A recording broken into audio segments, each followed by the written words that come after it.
Good morning, dear students. I welcome you all to this video. This is the third part of the chapter.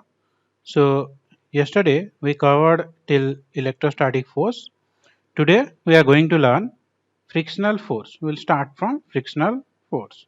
So, let us start. So, before going to frictional force, first you should understand what is the meaning of friction. Okay.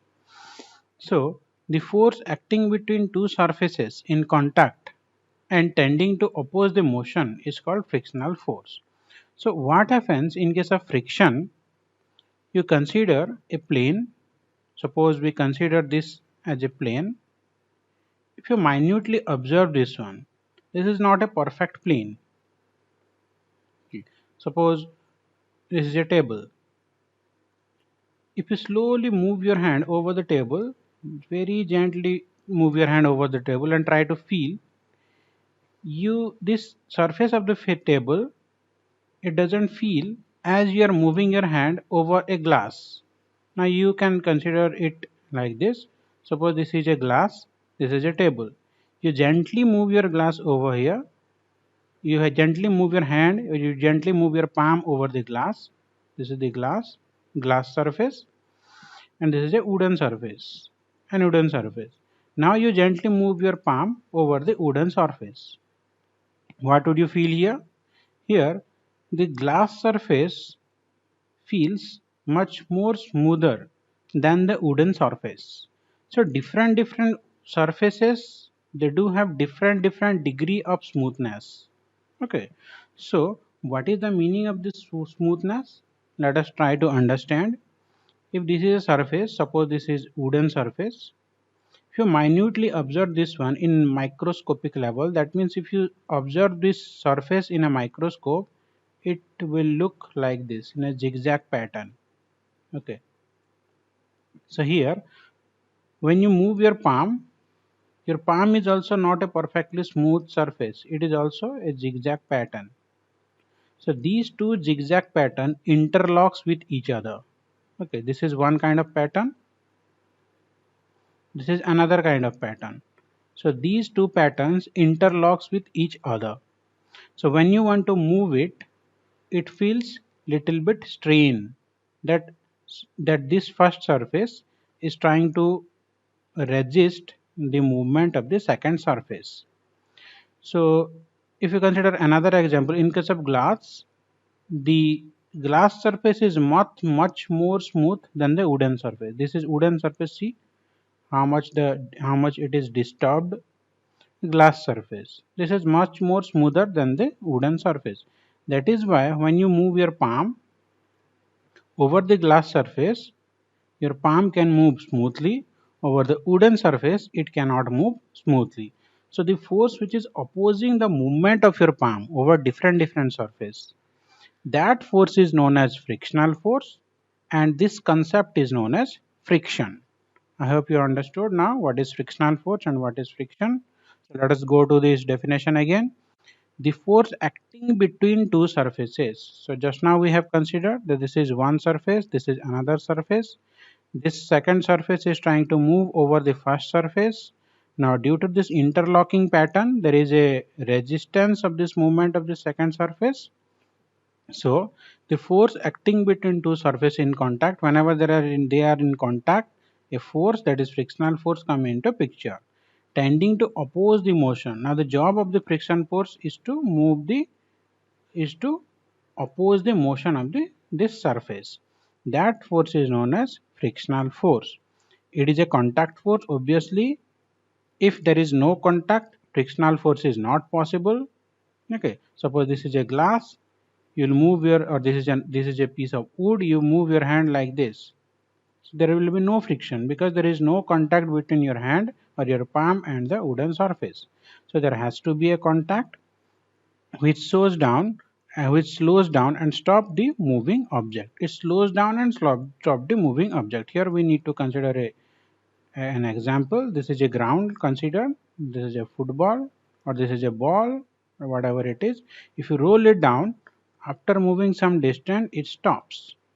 So there is a contact space between the ball and the surface. So whenever the ball moves in this direction, after certain time, due to the opposition of force or due to the frictional force, comes back to rest position.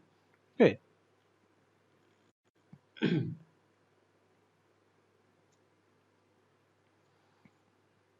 What happens when you roll a rubber ball along a surface? After a few seconds, the ball slows down and then stops. Now, this is what the example I gave you, that you roll a rubber ball or you roll anything. After certain time, it will come back to its rest position or it will stop. The rolling ball stops due to friction. Anything that moves stops due to friction. The friction between the ball and the surface of the earth stops the moving of the rolling ball. So suppose this is the surface of the earth. Okay. Now this is the ball which is moving in this direction. When you roll this ball or this object, it will try to roll, it will move certain distance and again it will come back to rest position. Why? Because see, this is the surface, this surface of the ball is in contact with the surface of the earth. So whenever there is a surface contact, this surface contact, due to the interlocking pattern, it opposes the motion of the ball. So that force is known as frictional force, which opposes the motion, and finally it comes back to rest position. The surface of earth applies force on the ball or any other object in a direction opposite to its motion. Now in a direction opposite to its motion means the ball is trying to move in this direction. Now suppose if you apply a force in this direction, so what will happen? The ball is already moving in this direction. You are applying force in this direction. So obviously the speed of the ball will increase. So in this case what is happening? The speed of the ball is decreasing. So as the ball is moving in this direction, we have to apply force in this direction. So this is the direction of frictional force, which is always opposite to the direction of motion, that is this direction of the ball.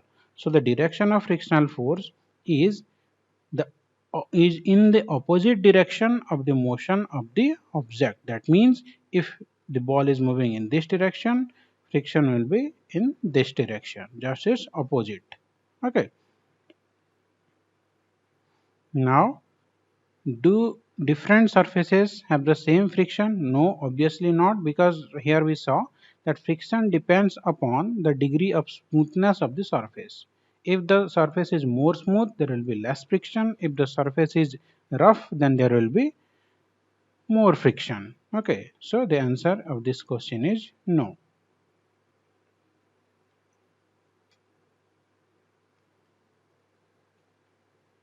Friction also causes heat.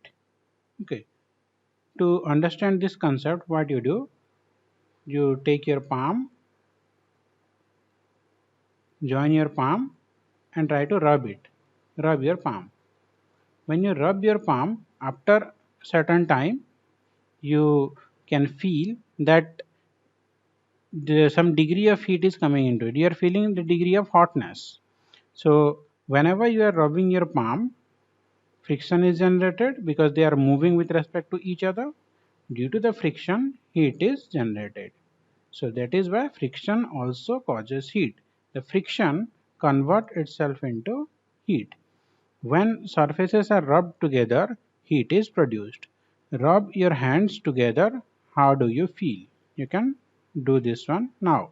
Okay, pause the video and try it. Due to friction, the surface of objects wear away. What do you mean by wear away? Now see, this is a tire. Okay. Suppose you bought a new bike or new scooty or new bicycle. So this is the new tire. After 6 months and 1 year, you can see that the tire got rubbed away. It got weared. Okay, this tires becomes like this. Okay, so the bottom of your shoes, the tire of a vehicle, the pebbles or stones near a beach become smooth due to wearing. Now this is the shoe.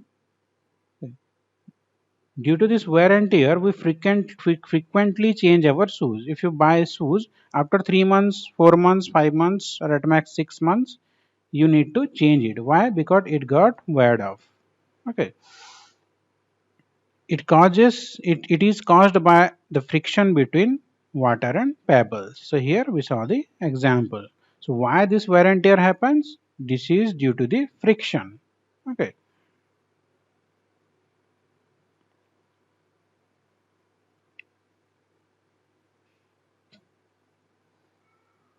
Friction helps in walking.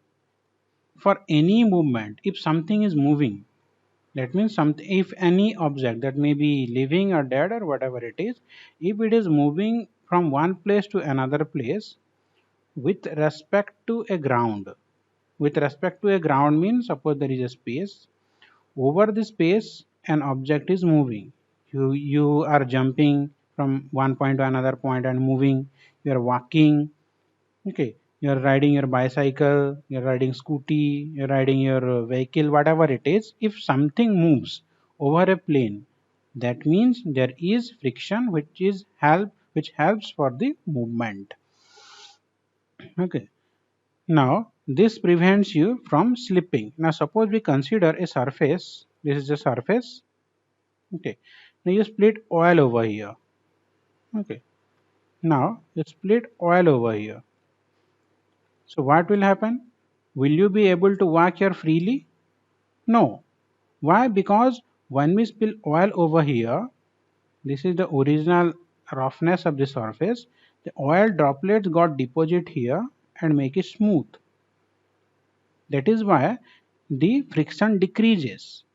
Okay, when the friction decreases, it is very hard to walk over the surface. So we slip. Okay, so that is the reason. That is the reason why lubricants are applied on vehicles. You might have seen that different types of in your bicycle in free wheel lubricants is applied. Lubricant are applied in different sections of your bicycle or in different machines. Okay, so why? That is to reduce friction. So friction helps you to write. While writing, you move your pen from one point to another point. Suppose this is your copy, this area where you write it like this. Okay, you move your pen from one point to another point, so here pen is moving, so anything involvement in the movement, friction comes into picture. When you write, there is a friction between your pen and the paper on which you are writing. Try writing on a sheet of paper with an oily surface. Now you take two different paper, one is a normal paper, another paper you take, you put some oil over here, split some oil over here and try to write. Okay, this is the paper having oil. This is the plain paper. Here you can write smoothly. Here you cannot write smoothly. Why? Because here friction is there. Here, as you have split oil over here, friction is negligible here. Okay, friction reduces here. That is why, due to the absence of friction, you cannot write over here. On the other hand, you can write smoothly over here. Okay.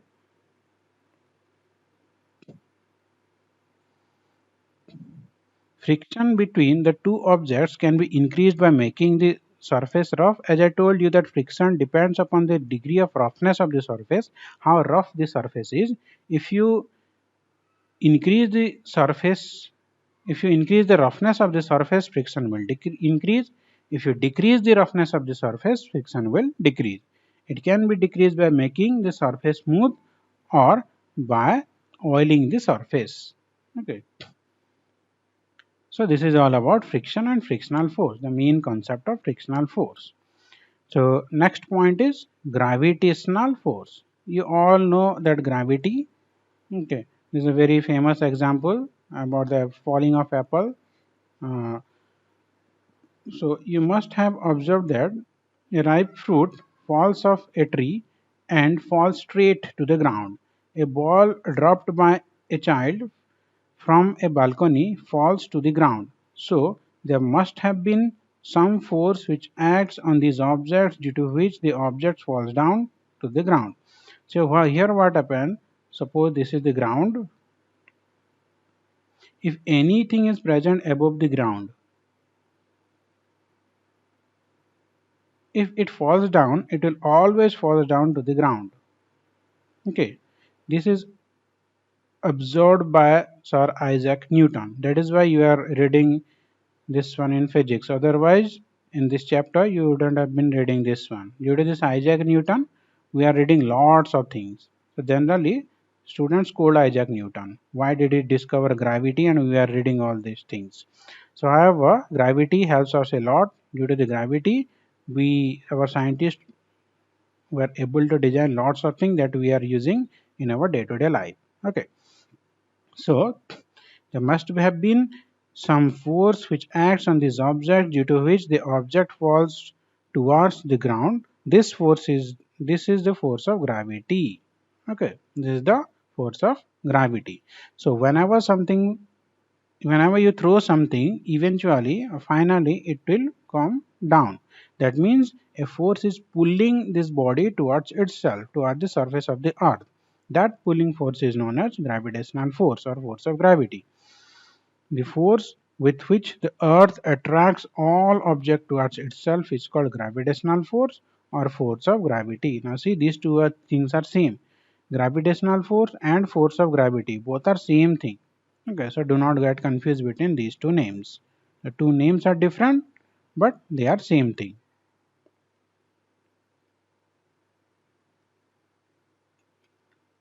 All objects, when let go down, fall freely.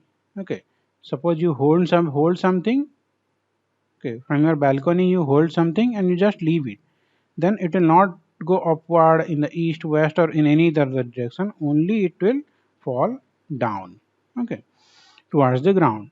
The Earth's gravity stops object from going up. If any object is trying to move in the upward direction, then Earth's gravity is trying to pull it. It stops the movement of the object. The speed of a falling ball increases because the Earth applies a pulling force on it, which is called force of gravity. So as something falls down from a certain height to the ground, its speed gradually increases because gravitational force is a continuous force. It is not a discontinuous force. So what do you mean by continuous and discontinuous force? Suppose you take a stone and you throw the stone in this direction. If you throw the stone in this direction, so you have applied some force. At one particular moment you have applied a force and this body is moving and finally it will drop in the ground. But continuous force means the gravitational force is constantly applied on the body for each and every single moment till it reaches the ground. Okay, so as the force is continuously applied, the speed of the body is increasing. As this force you have just applied once, so finally the speed of the object will decrease and it will fall on the ground. Okay, so you can understand it like this. Suppose you have, this is a football. Okay, I gave this example of football many a times so that student can understand. Okay, so this is a football. This football is already moving. Okay, now you keep on hitting the football here, then here in different positions. So what will happen? The speed of the football will increase. Now you just hit this football just once and leave it. Then what will happen? It will move certain distance and it will come back to rest position. Okay, so like that. So the force of gravity depends on mass of object and their distance from each other. Now see, as it is written, the force of gravity depends on mass of the object. That means if you take your pen is having some gravitational force of attraction. Okay, you are also having some gravitational force of attraction. A glass of water is also having gravitational force of attraction. Even a leaf, an ant itself is having some gravitational force of attraction. More is the mass, more will be the gravitational force of attraction. Let me make you understand with a very small example. Suppose this is sun. Earth revolves around the sun. Moon revolves around the earth. Now see, if you compare Sun and Earth, whose mass is more? Sun's mass is more, that is why Earth is revolving around the Sun. If you compare Earth and Moon, whose mass is more? Earth's mass is more, that is why Moon is revolving around the Earth. Suppose the mass of the Earth is more than the mass of the Sun, Sun would have been revolving around the Earth. Okay. So more is the mass, more will be the force of gravity. Okay. Now if we throw a stone in the upward direction, why Earth do not go towards the phone, do not move towards the stone? Why does this piece of stone comes back to Earth? Because if you compare Earth with a piece of stone, then mass of Earth is much more than mass of the stone. So more is the mass, more will be the force of attraction, or more will be the gravitational force. That is why the Earth is pulling this piece of stone with a very high force. That is why it is moving in the downward direction. Okay. Therefore, an object with more mass will have more weight. As mass is more, weight is more. Now, what is weight again? What is weight? Weight is nothing but the product of mass of the body and the acceleration due to gravity, which is denoted by g. Now, this is a constant. Weight equal to mass of the body into acceleration due to gravity. Now, on the surface of the earth, the average value of acceleration due to gravity is 9.8 meter per second square. So about this value, it is not there in your course. You will study this in standard 9. So for now, just keep in mind that weight is nothing but the product of mass of the body and acceleration due to gravity. Now, in different planets and different satellites, this value changes. If you go to moon, the value of acceleration due to gravity on moon is 9.6 divided 9.8 divided by 6, that will be 1 point something. So if you are able to pick a weight of 20 kg over the earth, 20 kg mass, then on the moon you will be able to lift 120 kg. This much of mass you will be able to lift on the surface of the moon. So you can consider yourself Bahubali on the surface of the moon. Okay. So jokes apart, this might be a little bit confusing for you. So you will study more about this one in standard 9. So let us continue. So the force of gravity depends upon the mass of object and their distance from each other. So it depends upon two things. First one is mass, then second thing is distance. Okay. The object with larger mass having larger force. So if mass is more, then force is also more. Therefore, an object with more mass will have more weight. The force by which the earth attracts a body is called weight of the body on the earth. So what is weight? Weight is nothing but the force of attraction which is given by the earth on a particular object or a body. We measure weight with a device known as spring balance. This is a very important short question. You might note it down. Sometimes it asks in examinations. So weight can be measured by spring balance. Mass can be measured by beam balance. Mass is measured by beam balance. B-E-A-M. Beam balance. Beam is like this. You might have seen this one in different places. You go to market to buy something, people earlier used to measure mass with the help of this beam balance. Nowadays they are hardly using it. Okay, so this is called beam balance. Here mass is measured. Now spring balance, how spring balance looks like, this is just like a spring. Here if mass is measured, here weight is measured. Weight is measured in spring balance. In beam balance, mass is measured. So remember this one.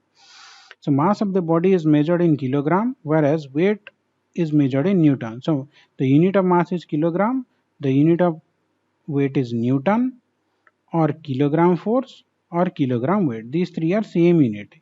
In SI unit it is Newton. This is generally we use this unit, SI unit. Kilogram force, kgf. Okay, there is a movie, famous movie, kgf or something like that. I don't recall its name right now. So this kilogram force is not that movie. Okay, now kilogram weight, all these things are same. Distance between the object and the earth is also affects gravitational force.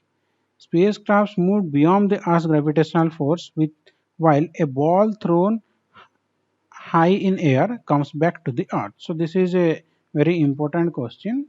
Try to understand this one. So there are two objects. First one is very small stone. Another one is spacecraft. It doesn't look like a spacecraft, rather it is looking like a fish. Let's consider this one as a spacecraft. So this is a stone. If you throw this stone, it comes back to the ground. But this spacecraft, it is able to move beyond the atmosphere of the Earth. What is the reason of it? Because there is a term known as escape velocity. Escape velocity. It is an 11th standard. Okay, but for now, just you understand what is escape velocity. Escape velocity means if an object, so this is Earth, suppose this is atmosphere of the Earth. If an object wants to move beyond the atmosphere of the Earth, then the minimum velocity with which it should move is, it might shock you, 11.2 kilometer per second. That means if an object is moving 11.2 kilometer minimum in 1 second, then only it will be able to move beyond the atmosphere of the Earth. So imagine how fast our rockets or satellites are moving. So the distance between Berhampur and Gopalpur is approximately 13 kilometer. That means from Berhampur to Gopalpur you can move within 1 second. Now imagine how fast the rockets are moving. Okay. So distance between the object and the earth also affected by gravitational force. Spacecraft move beyond the earth's gravitational force while a ball thrown high in air comes back to the earth. So next one is this is electrostatic charge attracts the piece of paper with the force which is called electrostatic force. So electrostatic force we have discussed in the previous class. You take a balloon, you rub it in your hair, now you leave it on the wall. Now it is not going to fall because of the electrostatic force. Okay. Take a small balloon and inflate it. Next, rub it on your hair for a few moments. Now place it against the wall. The balloon will stick to the wall. This is because of the electrostatic force. Okay. So this is all about today's class. In the next class, we'll start magnetic force. Okay. Then spring balance. Then this chapter will be completed. Then we'll start discussing about this exercise. Okay. So thank you and have a nice day.